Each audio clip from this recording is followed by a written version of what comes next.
Comment des pays comme le Maroc, comme l'Indonésie vont réellement servir les intérêts américains et israéliens dans la bande de Gaza? Alors, pour l'Indonésie, il y a des enjeux politiques, certains par rapport à la position de l'Indonésie en Asie du Sud-Est face à la Chine.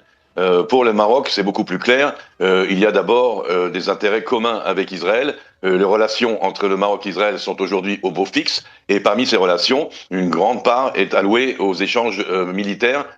Beaucoup d'armement israélien a été vendu aux forces de défense marocaines. Il y a un soutien plus ou moins tacite de la politique marocaine dans la région en Afrique du Nord par rapport au Sahara occidental. Et donc, dans l'ensemble, la présence marocaine dans cette force internationale est plutôt la bienvenue, car elle montre aussi l'exemple d'une normalisation qui marche. Elle montre l'exemple, par exemple, à l'Arabie Saoudite, qui est frileuse pour cette normalisation, alors que ça serait à son avantage, comme on le voit, que c'est à l'avantage du Maroc, qui aussi, par la même occasion, bien sûr, se rapproche de l'Amérique, des États-Unis, ce qui est aussi, bien sûr, une bonne chose pour le royaume marocain. Donc, dans l'ensemble, plutôt une bonne nouvelle. Je pense que la véritable test par rapport aux Indonésiens comme par rapport aux Marocains, en tant que musulmans, sera s'il leur faut intervenir par la force pour désarmer le Hamas. Ce n'est pas encore véritablement dans le mandat de cette force internationale, mais si jamais ça l'était, si jamais ils devaient intervenir de façon musclée, le feront-ils? Seront-ils capables donc d'oublier le fait qu'ils ont face à eux des musulmans, de les considérer comme des terroristes et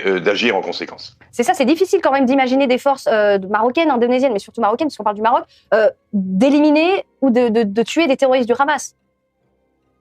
Oui et non, vous avez quand même dans la population musulmane mondiale beaucoup de musulmans qui sont contre le terrorisme. Les Égyptiens sont assez sévères à l'égard du Hamas, c'est grâce à eux qu'on a pu négocier pas mal de fois. Les Libanais commencent à comprendre à qui ils ont affaire avec le Hezbollah. Dans l'ensemble, le monde musulman voit que son intérêt est mal servi par des musulmans qui sont des terroristes. On doit reconnaître, et ils reconnaissent de plus en plus, que c'est quand même une épine dans le pied de l'islam d'avoir ces fanatiques. Donc il faut être optimiste, il faut espérer qu'ils ont compris à qui ils avaient affaire. Et je le dis, le test, justement, l'épreuve sera effectivement de voir s'ils sont capables d'intervenir. Regardez, vous avez, pour d'autres raisons peut-être des fois, qui sont internes et de rivalités internes, mais vous avez des membres de l'OLP qui, à plusieurs reprises, ont arrêté ou même éliminé des membres du Hamas dans les problèmes de sécurité de l'autorité palestinienne. Donc tout est possible. Il faut que ça arrive. Je pense que le Maroc, devant le choix, fera le bon choix parce que ses intérêts par rapport à Israël et aux intérêts économiques et autres qu'il a avec Israël